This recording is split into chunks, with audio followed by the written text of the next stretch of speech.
My name is Joe Salvo, and I am the president of the Copyright Society. First of all, a very warm welcome to all of you. This is our first meeting since the start of the new year, so a happy belated new year. I hope you guys all had a wonderful break, a chance to spend time with friends, family, etc. And everybody's back at it now. Without further ado, let me turn it over to Matt Moore, co-chair of the New York Programming Committee with Craig Mendy.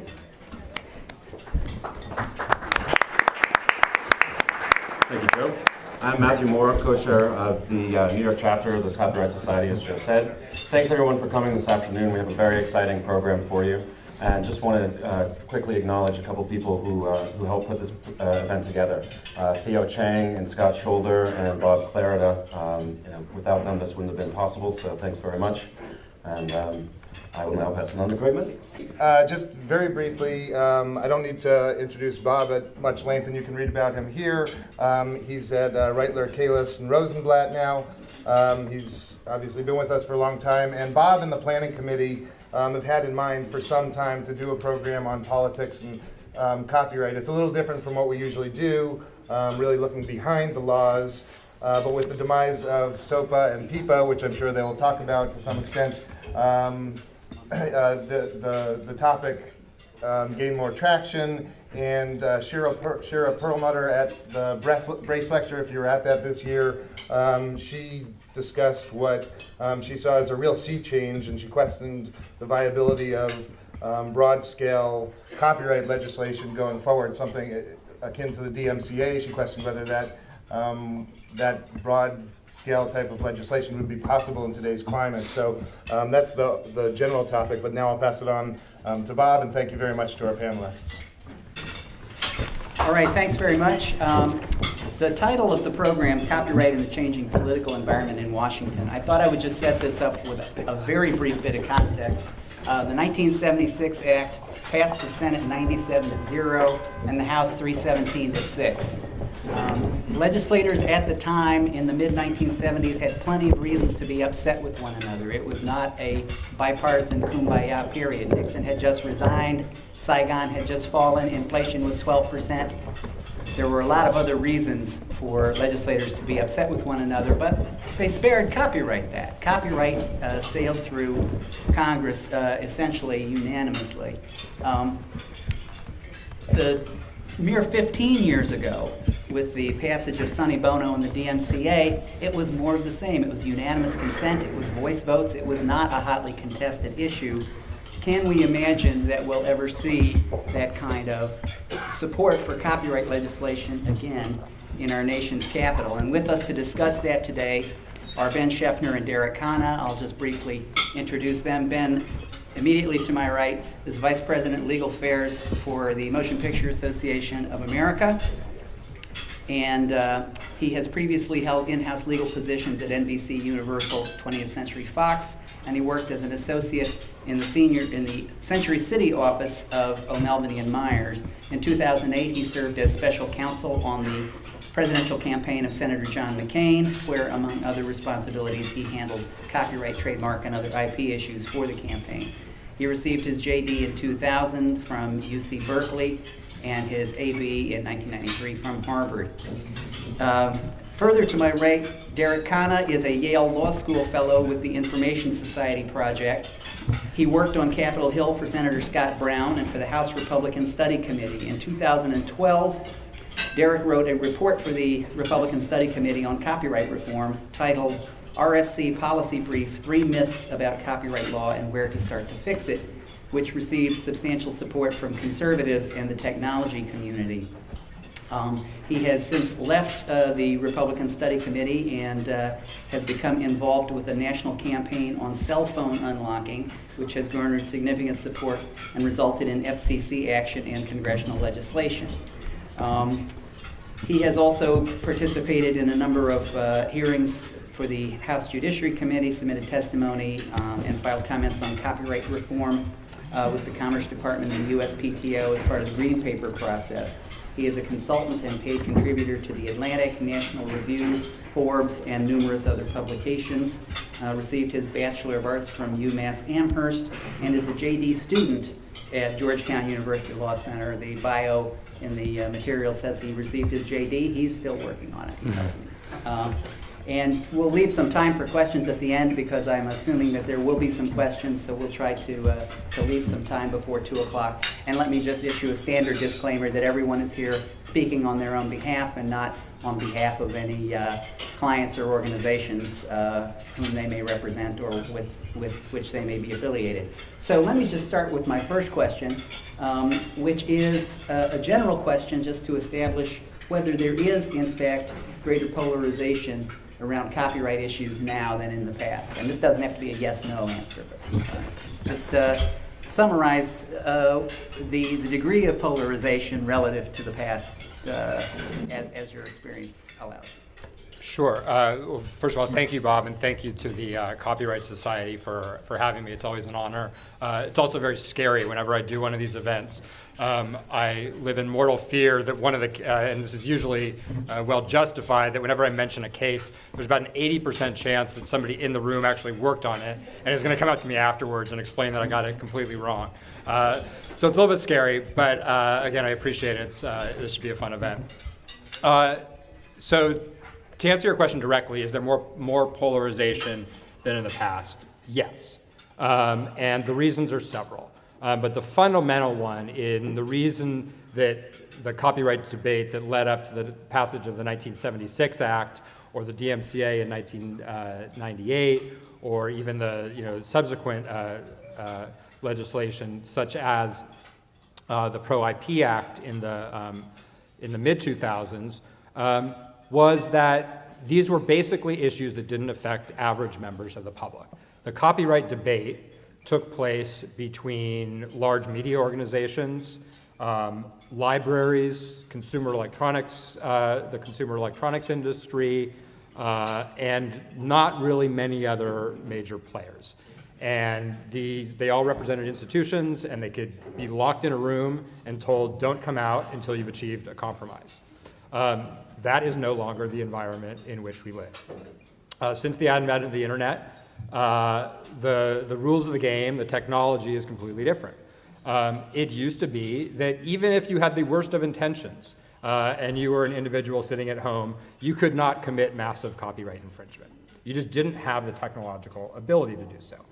Obviously, things are different now. A single individual has the technical ability to instantaneously distribute copyrighted works around the globe and make an infinite number of copies. There are obviously rules in place that govern such activity, and for the very first time in history, they could affect average, everyday citizens, who therefore became engaged in these debates. And it is simply no longer the case that major institutional players get to decide these issues on their own. Makes things more complicated, in some ways more difficult, but that's the democratic process, and no one has the right to complain about it. All right, Derek, could you take that question about whether in fact there is more polarization? Sure. Well, first of all, thanks for having me here. I'm really excited to be able to talk about these important issues. Obviously, right now there's a lot of work going on in Capitol Hill and discussion across the country on the future of perhaps the next great Copyright Act. And actually, as I think actually will happen quite often throughout this afternoon, I actually agree with Ben on a number of his points. Obviously, copyright is becoming, affecting more and more people in their average lives in a way that it really didn't in the 18th century, when the average person didn't have a printing press and when even translations of a copyrighted work weren't necessarily infringement. But I don't necessarily think that the polarization, I kind of quibble with the idea that because the 76 Act passed and the Sonny Bono Act passed and the DMCA passed so overwhelmingly, that these issues have always been settled. I mean, since our founding era, there's always been a large number of questions about what copyright is. Many of the founders, such as Jefferson, were very skeptical of the instrument, but other founders like Madison kind of had a unanimity following the British precedent. But there was some polarization there about whether or not we even needed this instrument. So it's not something where everyone's always agreed. In the 19th century, of course, the Berne Convention was very controversial. And even when Mark Twain testified before Congress, it still didn't sail through for over 100 years. But I think what's starting to happen is, A, some of these regulations are affecting industries directly. And of course, when that happens, they naturally respond in kind. If the MPA tries to strike against Section 512, you're going to hear from all the safe harbor companies.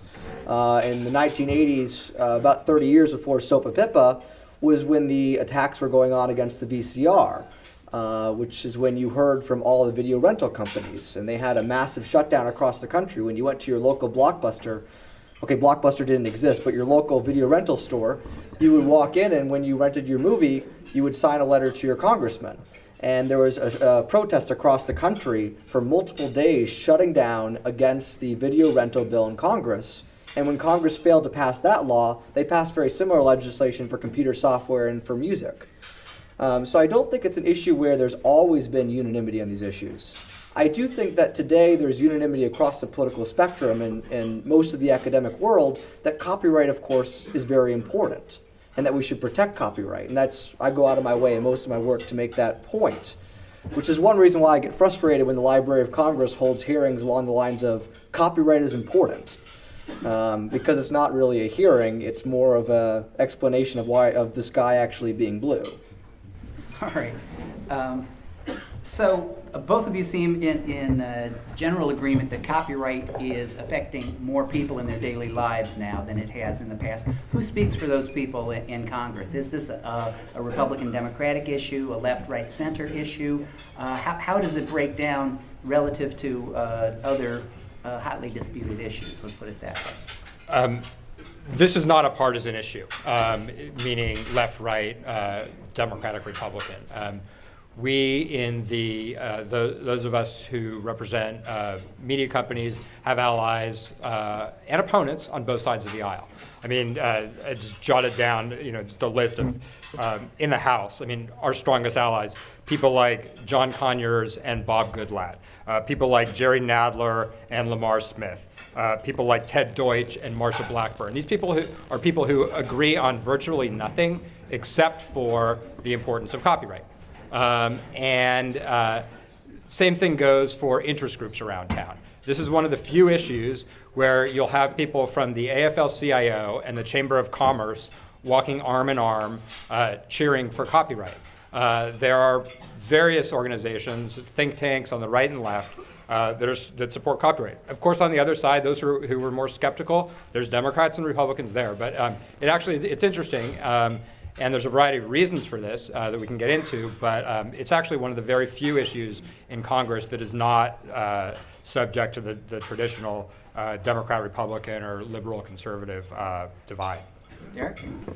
I do agree that a large amount of it doesn't go along the traditional partisan lens. I think, in my experience, it's more of those who get it and those who don't get the issues. And I think if we extrapolate from those data points, the organizations and members that receive substantial contributions from your organization, we're left with a much more revealing picture. But that's kind of besides the point. But I think on the right in particular, the conservative movement has long had a history that is skeptical of copyright extremism, as opposed to constitutional copyright. Constitutional copyright meaning going back to the founding principles and applying that to today. Extremism copyright as in copyright that lasts forever, or copyright that makes it a federal crime for you to unlock your cell phone or jailbreak your iPad. And you can see that with Milton Friedman, Friedrich Hayek, movement conservatives like Phyllis Schlafly, who created the Eagle Forum, presidential candidates like Steve Forbes, Randy Barnett, of course, who is the creator of the arguments against Obamacare, Glenn Reynolds of Instapundit, Judge Posner. Now, they may not agree on exactly what the reforms are that they would like, but they've all been very skeptical of this trajectory that we've been on. I don't see a similar intellectual movement on the left until much more recently. Obviously, you have guys like Professor Lawrence Lessig at Harvard, but I don't see that long trajectory of economists, of movement liberals, that you really see on the right that's quite pronounced. And who can forget during the SOPA PIPA, days after that scheduled vote, when in the presidential debate they asked who on the stage supports SOPA PIPA, and every single presidential candidate said that they were against SOPA PIPA. All right, could I just ask you, just to set up SOPA PIPA, many of the people in the audience know about it in some detail, but if you could spend a few minutes explaining what the legislation, what the proposal was, and what happened to it. I'm not sure if we're even going to agree on how to describe it. That's all right. Well, try to give it 3 minutes to sort of just refresh everybody's recollection about what was going on. Well, there are a number of components with both SOPA and PIPA, which had differing ways on going about doing it, but very similar, and obviously there's different drafts of the bills themselves. But they were largely designed to go after large-scale piracy. Part one, of course, was dealing with payments to pirate enterprises, such as the Pirate Bay, for example, saying that MasterCard and Visa shouldn't interact with them. But then some of the more controversial aspects were saying that it created a ex parte proceeding to go against websites that had copyrighted materials. If they were not American-based websites, if they weren't registered in the United States, if there was no nexus to the United States, per my recollection of most of the bills, it would mean that those entries were effectively severed from the DNS, so that way American citizens could not access the bill, which led many experts to testify that by shutting these websites off for American citizens and altering the DNS table, it would fundamentally destabilize the functioning of the internet itself, as well as experts who testify that it may lead to increase of terrorism and child pornography. But we can disagree on the specifics, but that was largely what the bill did. I take issue with that description, especially the last part, but I do want to push back a little bit on this idea that somehow strong copyright protection is inconsistent with a conservative point of view. I mean, many of our strongest allies among the right-leaning think tanks in Washington, I can list a few of them: Americans for Tax Reform, American Enterprise Institute, the ITIF, which is the Information Technology and Innovation Foundation, IPI, which is the I'm going to screw up that. I'll get you the full name in a second. These are groups that believe strongly in two things: property rights and the rule of law, which is sort of right down the fairway of what conservatives believe in. And also, I do want to push back on the idea that there's somehow not a tradition of sort of the anti-copyright movement on the left. If you look at what I would refer to as sort of the big three groups in Washington that really devote all of their time and energy to scaling back or possibly even eliminating copyright. You have the Electronic Frontier Foundation, you have Public Knowledge, and you have the Center for Democracy and Technology. I would be shocked to find that there is a single Republican working in any of those groups. That is really where all of the energy in the anti-copyright or copyright skeptic community comes from. And it's really on the left. And just to sort of give you kind of a taste of sort of the intellectual inspiration for this movement, some of you are probably familiar with a guy named John Perry Barlow. First became well known as a lyricist for the Grateful Dead, and then became one of the founders of EFF. Now, at various times in his history, he's described himself as a Democrat and actually as a Republican, and others have described him in other terms. And in 1996, while he was at Davos, he wrote something called A Declaration of the Independence of Cyberspace. And this was really sort of one of the founding documents of what I would call the modern copyright skeptic community. This is posted on EFF's website. Barlow is still the first person listed on the board of EFF. And here's what he says: "Governments of the industrial world, you weary giants of flesh and steel, I come from cyberspace, the new home of mind. On behalf of the future, I ask you of the past to leave us alone. You are not welcome among us. You have no sovereignty where we gather." And then down below he says, quote, "Your legal concepts of property, expression, identity, movement, and context do not apply to us. They are all based on matter. There is no matter here." I would describe that as fundamentally anarchist. It's a belief that we have this new thing called the internet. All the rules don't apply. All your silly little governments down there on Earth have nothing to say to us, and leave us alone. Which I think is fundamentally at odds with a system of, based on the rule of law and property rights, which, looking back on our 2 centuries of history, has served this country pretty well and produced an incredibly vibrant entertainment industry that is the envy of the world. And I think as we embark on this process of copyright review, we should keep that in mind. And although there's probably no one on earth, certainly no one in this room, who would say that the current copyright system is perfect, we should keep in mind that it's actually created an enormous amount of benefit. And at the same time that we have that benefit, we also have an incredibly thriving technology sphere, which, contrary to a lot of sort of doomsaying, has not been crushed by overly oppressive copyright law. All right. If I could just respond. Oh, sure, yeah, I absolutely. mean, it sounded like Ben was throwing my lot in with an anarchist. I mean, John Barlow, I met the guy once, but I hardly think that his statements are emblematic of mine. I think you should read what he was writing. He was saying that in the online environment, you really can't censor a speech, which is exactly what we've seen in Tunisia, Egypt, and all the rest of it. He was talking about property as far as non-rivalrous property goes in '96 or whatever. So I don't really think that that's emblematic of the whole movement, particularly when you're talking about guys like Milton Friedman. Was Milton Friedman inspired by this anarchist statement? Was Ronald Coase inspired by these statements? Maybe they were, because what they did, Milton Friedman in particular, and that was after that. But what about Friedrich Hayek, who's of course created the basis of modern property right theory on the right? What about the statements of James Madison? These guys did not perceive of intellectual property, which is a newer term, copyright and patents. They did not perceive of those as the same thing as traditional property rights.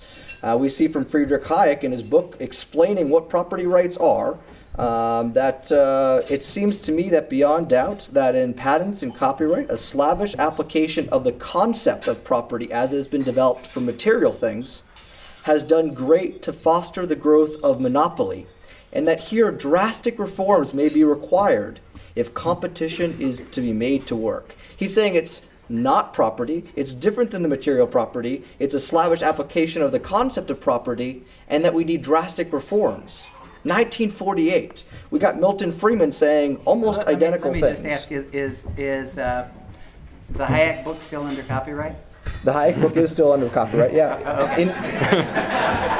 Okay, I'm just wondering, The book is Individualism and Economic Order, 1948. And again, none of us are arguing that we're against copyright. I'm not against copyright. Madison was against copyright. Friedrich Hayek, Milton Friedman, no one was against copyright. Oh, okay. But just to go back briefly, because I think it was a real turning point for a lot of members of Congress, at least, who maybe hadn't been paying a lot of attention to these issues, that the SOPA-PIPA debate really sort of took them by surprise from the reports that I heard. Were you involved? Were you on the Hill at the time? And can you just sort of describe what that last week or two was like before the thing exploded? Sure. I wasn't that surprised. I was surprised at the level of the protest. I was working for Senator Scott Brown at the time, who hadn't taken a stance on SOPA-PIPA, but ended up coming out against it the early morning of the scheduled vote. But the reason that people were surprised were the exact reasons that Ben just gave, where he listed off this alphabet soup of organizations and said, look at all the support we get. But what Ben doesn't realize is they support you because you pay for them. Americans for Tax Reform is the top recipient of dollars in the listed filings for the MPAA. But are you saying the interest groups on the other side, were they just doing this out of the goodness of their heart? Where do they get their money? I'm not saying that at all. But my point is you don't have this necessary organic support. You can't quote ATR, ITI, when all of them are receiving substantial amounts of money from your organization. Of course, EFF, public knowledge, I'm sure they receive money across the board, and that's not whom I throw my lot in with. What did Milton Friedman get support from Google? Did Friedrich Hayek get support from Google? Google is not the boogeyman to all of your problems. And so for us working on the Hill, we realized that SOPA-PIPA had major problems.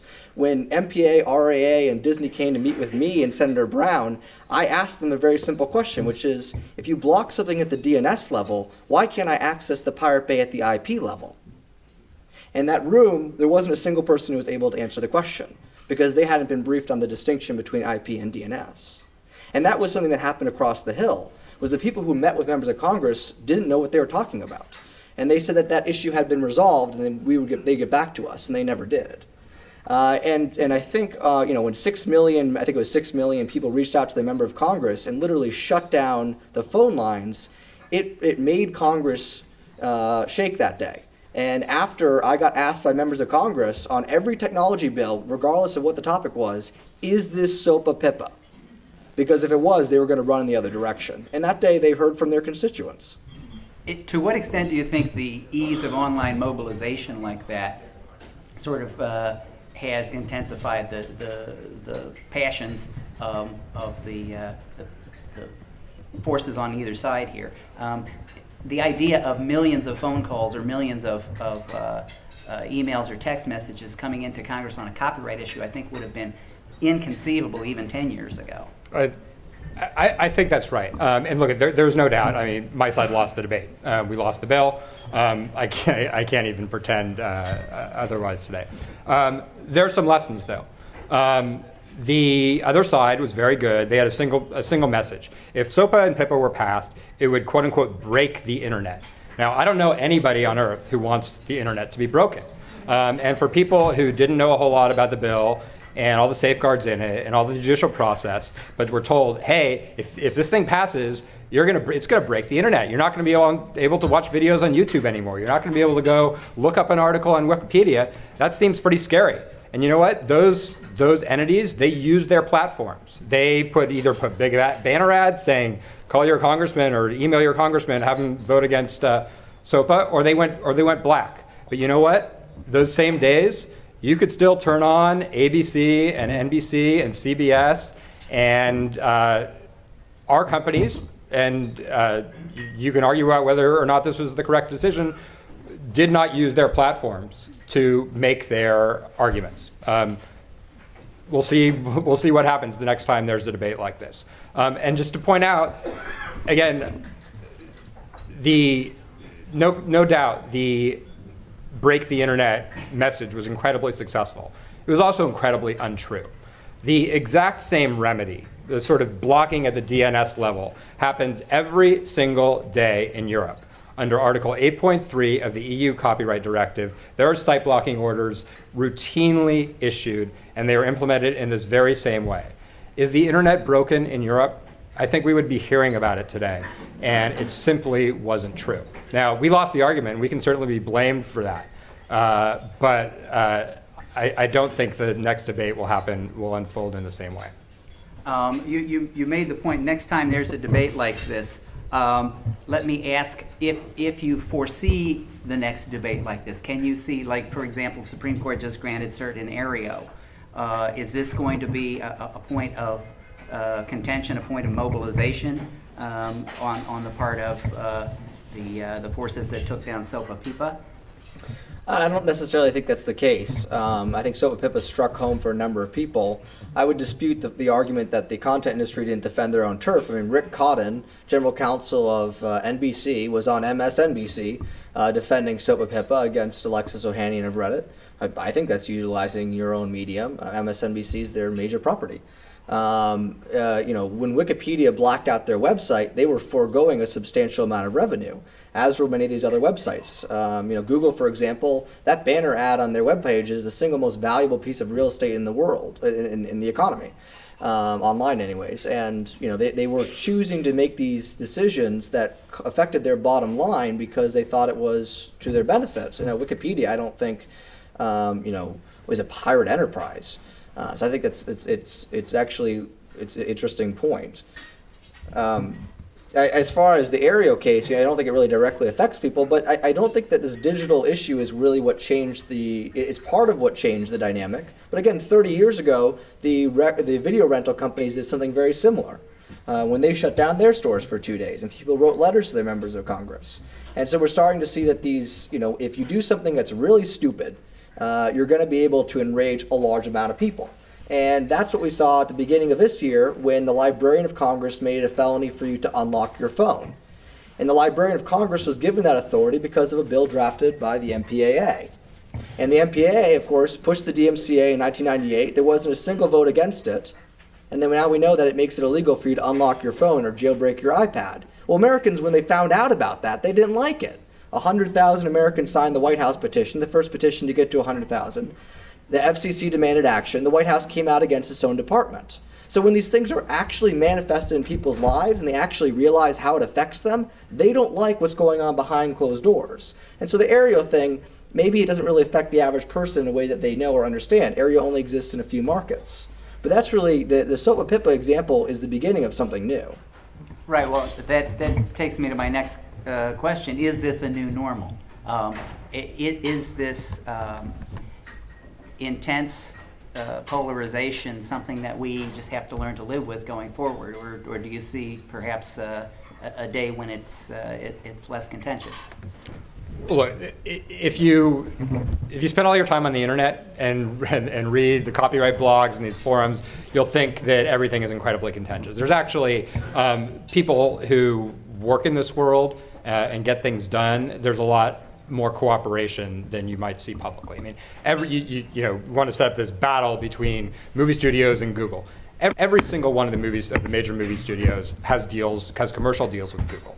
These are people who get in a room, sit down, and work out deals that are to their benefit. I mean, you think about something like YouTube and the Content ID system that YouTube has implemented. I mean, started out with this incredibly contentious system where copyright owners would send millions of DMCA takedown notices for all the infringing material on there, and Google would reluctantly take them down, and then somebody else would repost them, and it was this endless and ultimately kind of pointless exercise. Well, you know what?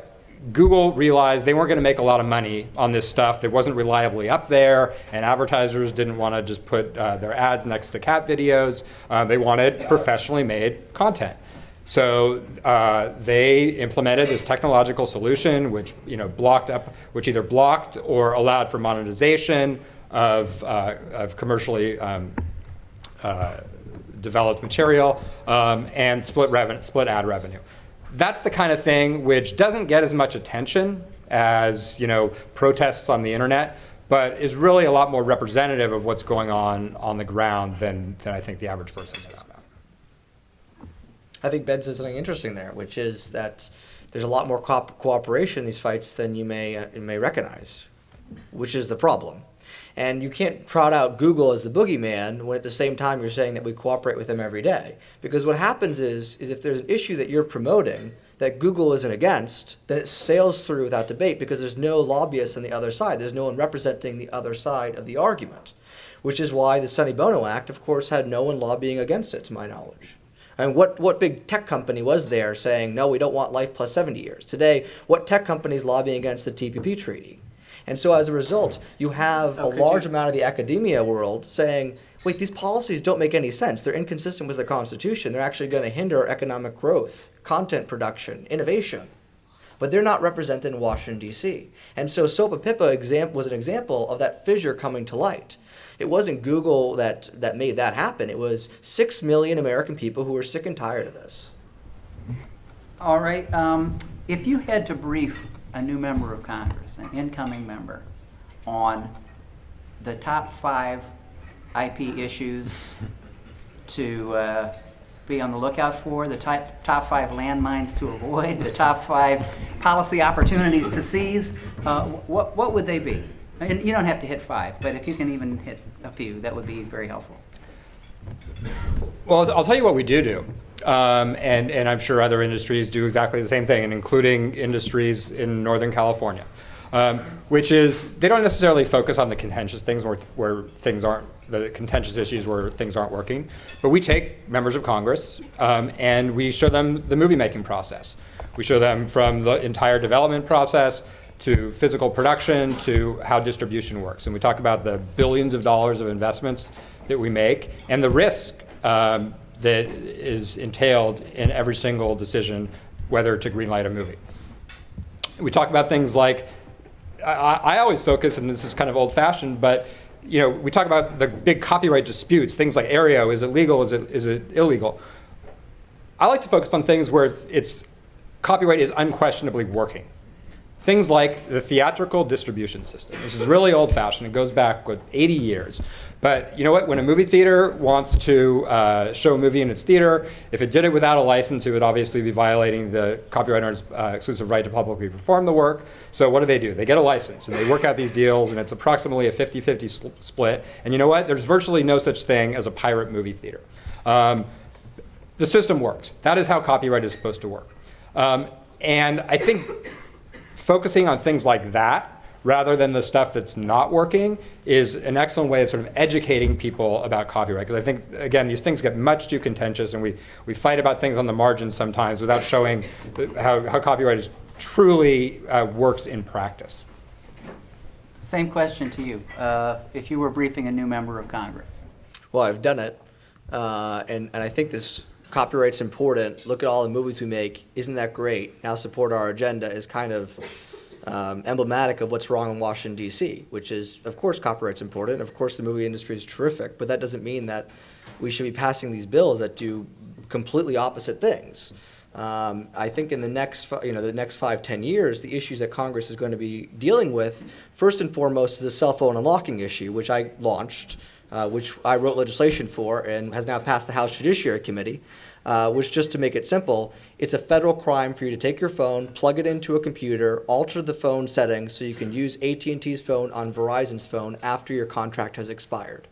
And that's because of the Digital Millennium Copyright Act. And I would love if in this panel, the MPAA was able to come out and say, that wasn't actually our intention in 1998 when we wrote the DMCA, because there was no such thing as a digital phone. And we'd actually support now for millions of Americans not to be felons for unlocking their phone, or 4 million Americans for jailbreaking their iPads. Well, it's actually not an accurate description of what the DMCA actually says. There's the criminal aspects of that only come in when it's on a commercial scale. So an individual unlocking his cell phone is never subject to criminal sanction. That's just a misdescription of how the bill actually works. You're grossly incorrect. I don't know what to tell you here, because the analysis that I put together has been endorsed by scholars from Harvard, Yale, Stanford, Georgetown Law, and there's never been a counter perspective written by anybody. So if you have a counter perspective, write it in a law journal and we'll read it and we'll debate it. I think everyone in this room can look at section the analysis that I wrote has been endorsed by the White House, by the FCC, by Chairman Goodlatte, and the Congress. So I don't know where this new analysis is coming from, because Section 1201. yes. We've all read Section 1201, and if you don't think it should be a federal crime, then I hope you'll support legislation making it clear to Americans that it should not be a federal crime. And when businesses get letters in the mail saying you have to shut down your company that provides unlocking services, that's not going to fly anymore. So that's point one. Point two, 2019, we're going to have copyright extension up on the docket again, life plus 90 years. That's going to be contentious. Okay, just for the those of us who don't know, why 2019? Why will it come up again in 2019? Steamboat Willie. Oh, Disney okay. Corporation. 1928 was the. The Trans-Pacific Partnership Treaty, of course, is going to be finalized sometime, and will come up before Congress this year. And what are the terms of that treaty? What does it attempt to do? Well, I mean, I could talk about what I've read publicly. Of course, Ben here has basically written the treaty, so I don't think. I've never even seen the treaty. He's a busy guy. Well, this is a treaty being negotiated in secret by about 500 of the content industry's representatives. Tech companies have been denied the ability to access it. As a congressional staffer, I was personally denied the ability to read the treaty. Members of Congress weren't allowed to read the treaty until very recently. The leaked text that we have from August, which of course could have changed, included, among other things, codifying an international treaty, copyright terms of life plus 70 years, with Mexico proposing life plus 100 years, America not against, recodifying provisions of the DMCA that would make unlocking your cell phone a crime, and numerous other aspects, including statutory damages, which is pretty incredible because Congress is supposed to be analyzing copyright reform right now, and then we're codifying through international treaty exact copyright law from today, which seems like you're moving the ball down the field. Let me just interrupt for a second, because that's actually not what Chairman Goodlatte said. Bob Goodlatte, Republican congressman from Southwest Virginia, chairman of the House Judiciary Committee. After Registrar of Copyrights, Maria Palante, earlier this year gave a speech calling for, quote, the next great Copyright Act, Chairman Goodlatte kind of took up that baton. And what he said is this: we are going to do a review of how the current Copyright Act is working. He said, he was very explicit, he did not say reform, he said review. That's what they're embarked on. He announced there's been approximately 4 hearings so far. The latest was just this morning. And what he announced is that they're really going to they're going to march through virtually section by section of the 1976 Act. This morning there was a hearing on the scope of Section 106. In another week or two, there's going to be one about Section 107, fair use. In a few weeks, there's probably going to be one about Section 512 of the DMCA, et cetera, et cetera. This is going to go on for some time. There's a lot of sections of the Copyright Act, as you know.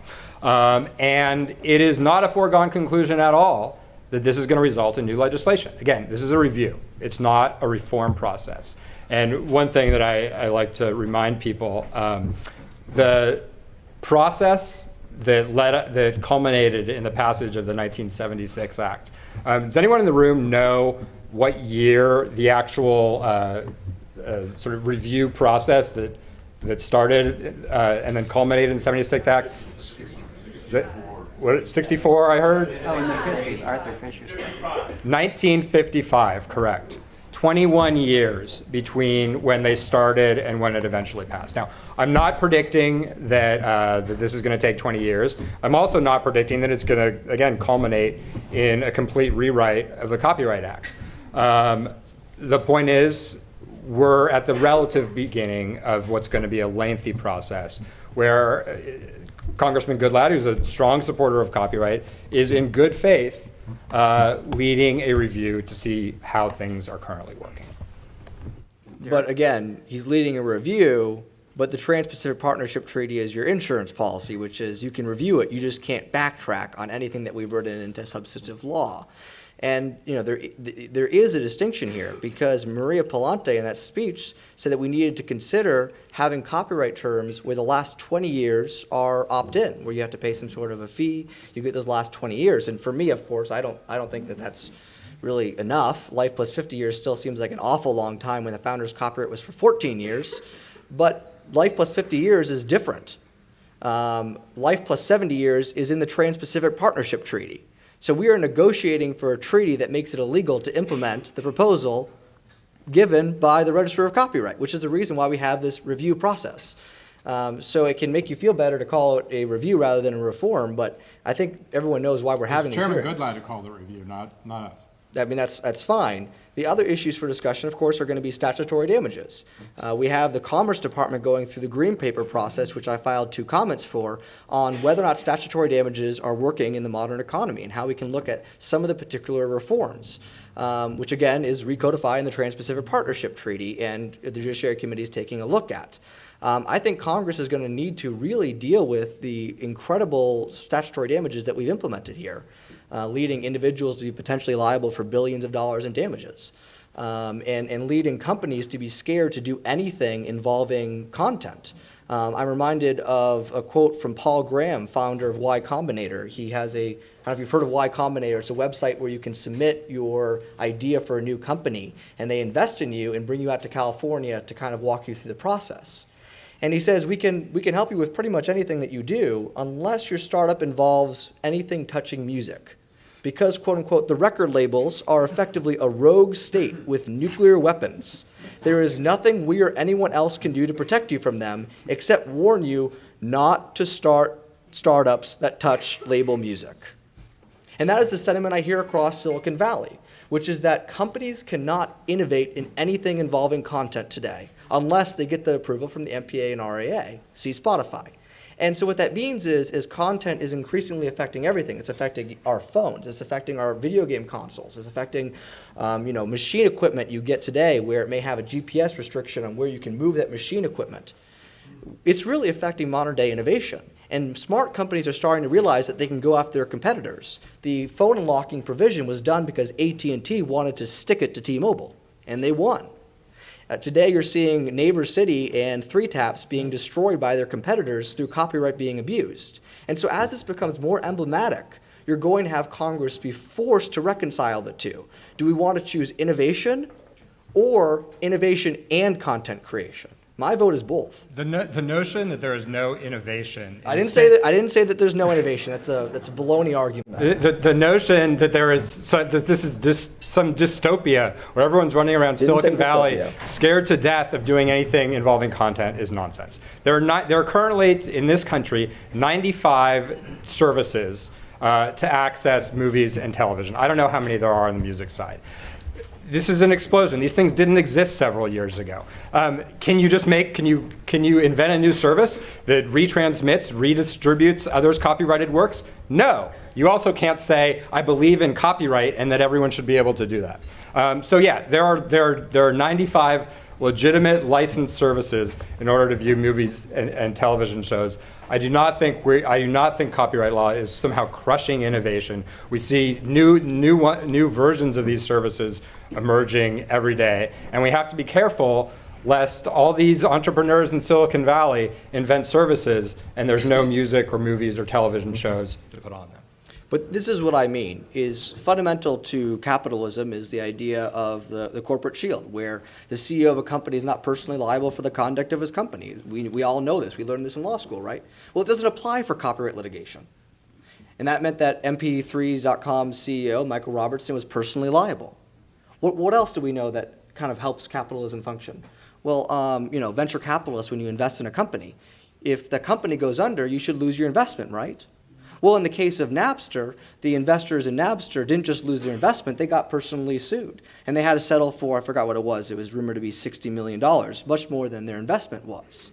And same with MP3.com, when they got sued. Of course, the company, Vivendi, that was suing them, bought MP3.com at the end of the litigation, and then turned around and sued Cooley, their law firm, for malpractice, because Cooley had advised them that their market model was presumptively lawful. If that does not create a deterrent effect for an investor or for an entrepreneur or a lawyer, I don't know what does. We have Michael Robertson describing what happened to him as a very effective campaign of terror. We have Business 2.0 reporting that BMW chose not to incorporate MP3 players in their cars because they were worried about secondary liability, which is a reason why when you go abroad, they have those little USB sticks you can put in the car, plays MP3 music. It's terrific. And so we don't actually know what we don't have today. We know that the Rio was sued into oblivion. We know that Replay TV was sued into oblivion. We know that in the United States, we never got the digital audio tape, but every other country in the world did. And some of this litigation you in this room may be familiar with. This litigation is very familiar to people in Silicon Valley. All right, I'd like to open the floor up to questions. We've got about 10 more minutes, and I think probably there are some questions in the room. So anyone want to start with a question? Just to add, I can source anything that I've said if you... I will start with a quick, big, general question as people put their hands up for more specific things. Given the speed of technological change, is Congress even the right venue for whatever changes may be needed? Putting the specifics of policy aside, what we need to do to fix copyright, is Congress really institutionally capable of doing it given the speed of technological change? Should we leave it to markets and the courts? We see increasingly courts are saying, I just anecdotally read a lot of copyright cases, and very many of them now end with a judge saying, well, this is really a problem for Congress to deal with. Is it? Should it be? Should maybe the courts take a more active role and say, Congress is not going to fix this, we have to do something? Well, I don't think they'll have a choice. Again, I don't think, certainly not in the next few years, are we going to see a whole-scale rewrite of the Copyright Act. And I mean, just to sort of broaden the issue a little bit, I mean, Congress doesn't do anything these days. They don't pass anything. So, a fortiori, they're not going to do anything on copyright. It's a larger problem than those that are concerning us in this room today. So, yeah, people are running around the country spending tens of millions of dollars litigating Aereo and Aereo Killer. Is this a public performance? Is it not a public performance? What does the transmit clause written in 1976 actually mean? You know what? The courts don't have a choice but to tell us, because I think it's unlikely that Congress is going to clarify that within the next 2, 3, even 5 years. Derek, do you have a different view about whether the courts should take a more active role in resolving some of these issues? Well, I'm a conservative. I really don't like the idea of the courts doing much of anything. But in this situation where Congress has been so unable to actually grasp on these complicated issues or actually have a real hearing. I mean, when they have a hearing on the cell phone unlocking issue that I led, and they didn't invite anybody from our campaign or a single legal scholar that had written about it. They wrote a bill that had been written by the industry, and when it was opposed by pretty much every outside organization, and they didn't invite any of those organizations to speak. That's just how Congress works. And having worked in Congress, you know that there are real hearings and there are fake hearings. And the question is, are they going to have real hearings on copyright? Are they going to have real hearings on statutory damage levels?